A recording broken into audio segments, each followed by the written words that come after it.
Hi friends, तो आज हम लोग न्यूमेरिकल ले रहे होंगे टाइप 3 का। ठीक है, तो टाइप 3 का न्यूमेरिकल है ये कि 3x² वाई के पावर 4 प्लस 2xy, ये ब्रैकेट के अंदर dx। ठीक है, और 2x³ Y cube minus x² bracket के अंदर और dy। ठीक है, इसको हम लोग सॉल्यूशन में लिखेंगे general differential equation given differential equation is, ये हमारा डिफरेंशियल इक्वेशन है। ठीक है, और ये जो कि है which is in form of M D X plus N D Y. ठीक है, अब देखो ये होमोजीनियस तो नहीं है टाइप 1। एक्स मतलब इसका पावर टोटल 6 है और इसका 2 है, तो यहीं पे ये होमोजीनियस नहीं है। लेकिन इसको ना टाइप 2 हम लोग चेक कर सकते हैं। तो ऐसे चेक 1 लिखेंगे और लिखेंगे नॉट होमोजीनियस, नॉट होमोजीनियस। ठीक है, अब चेक 2 में क्या करते हैं, टाइप 2 चेक करते हैं। ठीक है, तो टाइप 2 में यहाँ पे Y D X, Y common लेंगे तो वाई डी एक्स, और एक्स कॉमन लेंगे तो एक्स डी एक्स बन रहा है। ठीक है, तो देखो इसमें से वाई कॉमन ले लो, x² Y cube plus 2x। ठीक है, और वाई डी एक्स,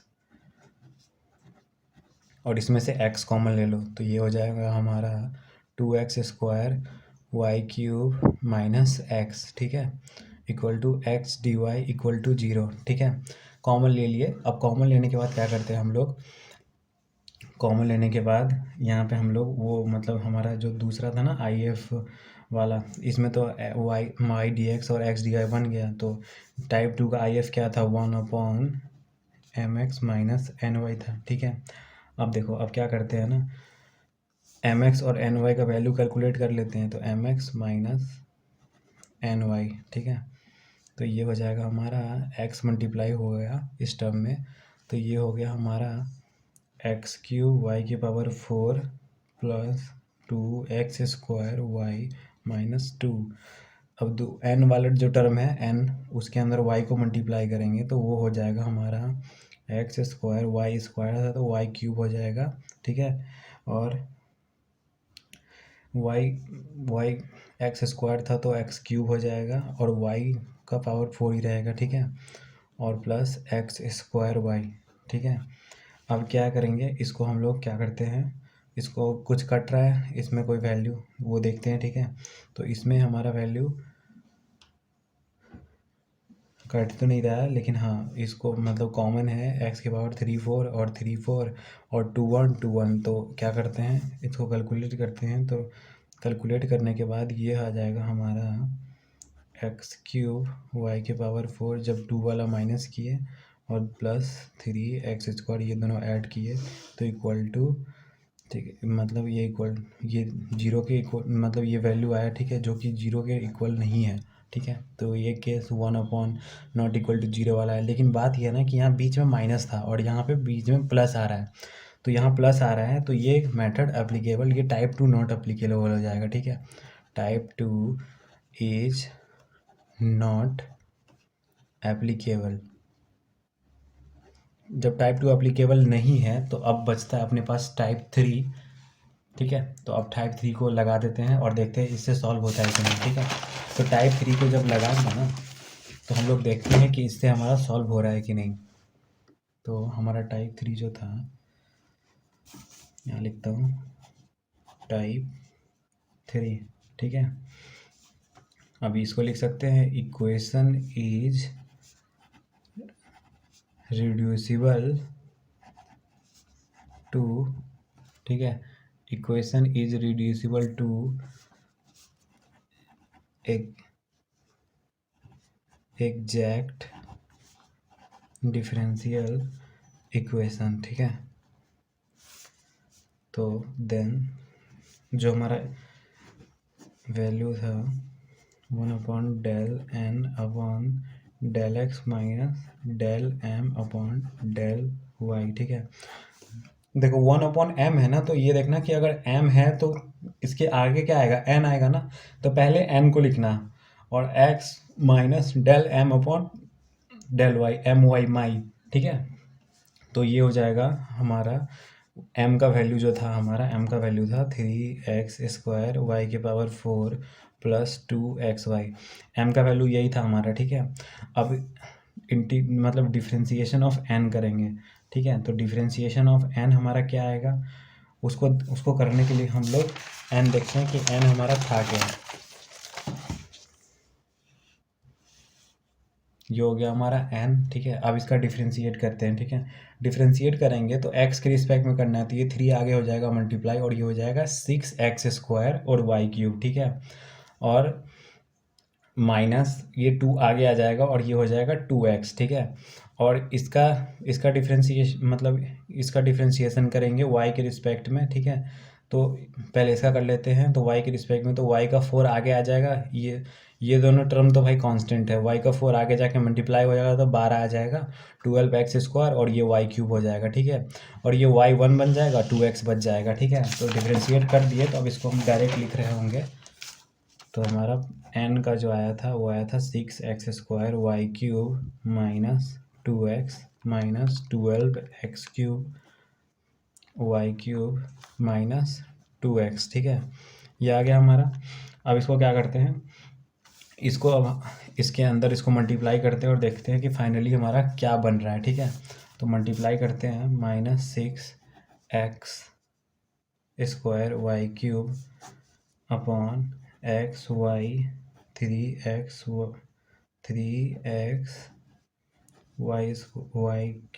प्लस 2, ठीक है, equal to -2x into 3x y³ plus 2 upon x 3x plus 2, ठीक है। जस्ट हम लोगों ने क्या करा, कॉमन ले लिया, ठीक है। यहाँ पे -4x छूट गया, ठीक है।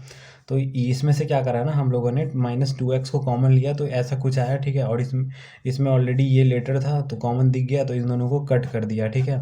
और ये x और x कट हो गया, तो ये हो गया -2/y, ठीक है। इसमें करना कुछ नहीं था, इसमें ऐड कर दिया था बस, -2x और -2x तो -4x हो गया, और इन दोनों को जब ऐड किया तो -6y³ हो गया, ठीक है। और जस्ट इसको अंदर कर दिया बस मल्टीप्लाई, ठीक है। तो ये आ गया हमारा y के टर्म में, जो कि मैंने लिखा था कि ओनली y होना चाहिए फंक्शन, मतलब जो आंसर आया हमारा फंक्शन का, ठीक है। तो अब ओनली y आया है, तो इंटीग्रेटिंग फैक्टर क्या था हमारा, इंटीग्रेटिंग फैक्टर था हमारा e⁻fy, ठीक है। इंटीग्रेशन ऑफ fy और dy था, ठीक है। ये था हमारा इक्वल टू c, ठीक है। अब देखो मतलब यही था हमारा इंटीग्रेटिंग फैक्टर, तो e⁻-2/y का इंटीग्रेशन dy, ठीक है। अब 1/y का इंटीग्रेशन क्या हो सकता है, पहले तो बाहर -2 आ जाएगा क्योंकि ये कांस्टेंट है, और 1/y का हो जाएगा हमारा e⁻-2 कॉमन, ठीक है। और ये dy/y आ जाएगा, और ये हो जाएगा हमारा 2 - 2 log y, ठीक है। ये हमारा इंटीग्रेटिंग फैक्टर आ गया e⁻-2 log y, ठीक है। अब इसको क्या करेंगे, अब इंटीग्रेटिंग फैक्टर को तो हम लोग क्वेश्चन में मल्टीप्लाई करते हैं, ठीक है। तो क्वेश्चन था हमारा multiplying integrating factor to equation 1, ठीक है। तो हो जाएगा वी गेट, तो इक्वेशन 1 में मल्टीप्लाई किया। इसको पहले एक काम करते हैं ना, इसको -2 को इस तरफ भेज देते हैं, रुक जाओ, इंटीग्रेटिंग फैक्टर इसको सॉल्व करके और अच्छा बना लेते हैं, ठीक है। तो ये e⁻-2 log y है, ठीक है। तो ये इस -2 को इधर पावर में भेज सकते हैं, तो ये log y की पावर -2 लिख सकते हैं, ठीक है। अब इसका e है और इसका बेस e है, ठीक है। तो इसको डायरेक्टली ये दोनों हट जाएगा और यहाँ पर डायरेक्टली आ जाएगा y की पावर -2, जिसको हम लोग 1/y² लिख सकते हैं, ठीक है। तो अब इसको हम लोगों ने 1/y² के फॉर्म में ला दिया है, तो अब जब मल्टीप्लाई करेंगे तो हम लोग को आसानी पड़ेगा सॉल्व करने में, ठीक है। तो मल्टीप्लाई करते हैं, 3x² y की पावर 4/y² प्लस 2xy/y², ठीक है। और ये हो जाएगा dx से मल्टीप्लाई, प्लस दूसरा जो तुम्हारा क्वेश्चन में था n, वो था 2x³ y³ y² minus x² y² fully हो जाएगा into D Y equal to 0, ठीक है।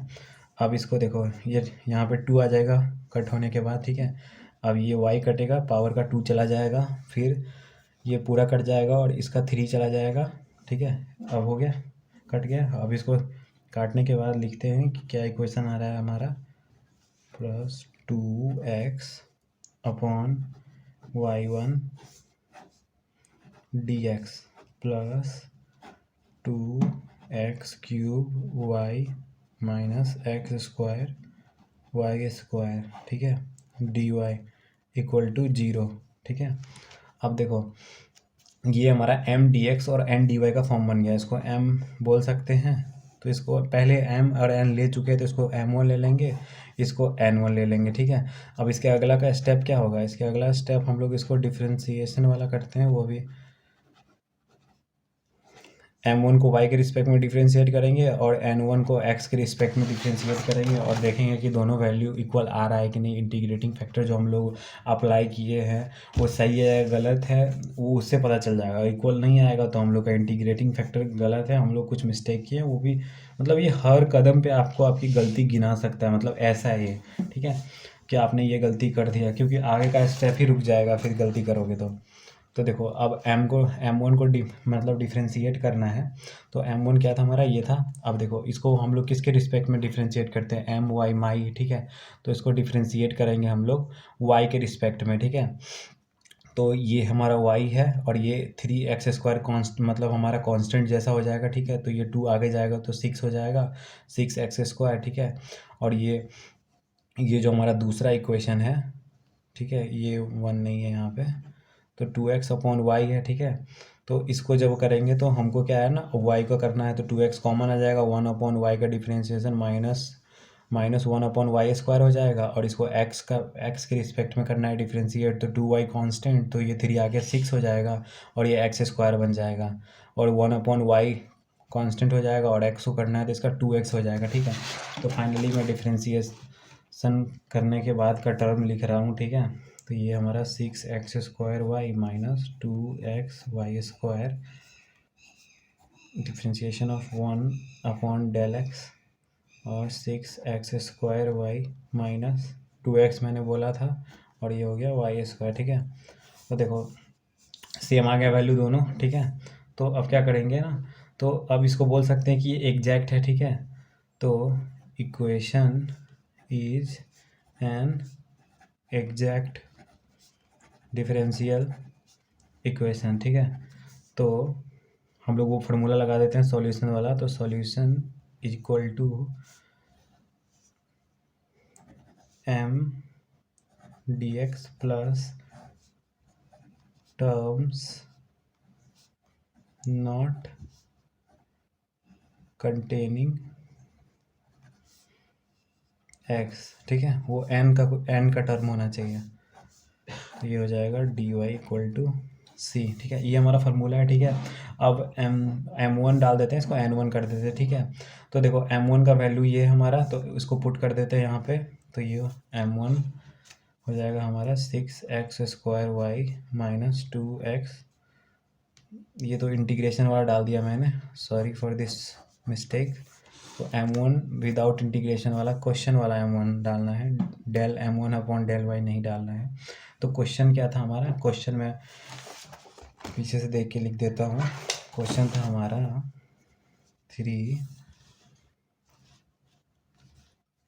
3x square Y plus, question में हमारा ये m1 था और इसको dx से मल्टीप्लाई करना है और plus del 0 into del y equal to c, ठीक है। अब यहाँ पे 0 इसलिए लिखा क्योंकि ऐसा कोई टर्म ही नहीं है जो कि जिसमें x नहीं है। पहला टर्म है इसमें x है, दूसरा टर्म है इसमें x है, लेकिन नॉट कंटेनिंग x होना चाहिए, तो ऐसा कोई टर्म ही नहीं है, तो 0 कर दिए बस, कोई टर्म नहीं है तो 0 इंटू डी वाई, ठीक है।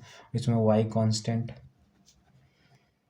तो y कांस्टेंट तो y स्क्वायर को रहने दो और 3x स्क्वायर है, ठीक है। तो 3y स्क्वायर को बाहर निकाल लेंगे और इसको डायरेक्ट लिख देंगे 3y स्क्वायर, और x स्क्वायर का क्या होगा, +1 हो जाएगा पावर में और अपॉन उसी से डिवाइड हो जाएगा जो पावर है, तो +1 3 और जो पावर है उससे डिवाइड कर दो तो 3, ठीक है। तो ये हो गया हमारा पहला। और दूसरे का जब इंटीग्रेशन करेंगे तो 1/y कांस्टेंट और 2x² का इंटीग्रेशन हो जाएगा 1/y, और 2x का इंटीग्रेशन पावर में 1 है, +1 कर दो पावर में, तो ये x² हो गया। ठीक है, अब इसको डिवाइड उसी से करेंगे जो पावर आता है। ठीक है, तो उससे डिवाइड कर दिए, और इसका तो 0 हो ही गया, तो इसको इक्वल टू c लिख दो। ये 3 से 3 कट गया, तो ये हो जाएगा हमारा x³ प्लस ये 1/2 लिख दिया मैंने, ये हमारा 2 होगा। ठीक है, तो इसको कट कर देंगे, तो ये हो जाएगा हमारा x² इक्वल टू c। ठीक है, और 1/y जो हम लोग कॉमन लेना था, ये भी छूट गया था, y 1/y कांस्टेंट था ना, तो बाहर कॉमन ले लिया था। तो ये हो गया हमारा रिक्वायर्ड सॉल्यूशन, आंसर है हमारा ये।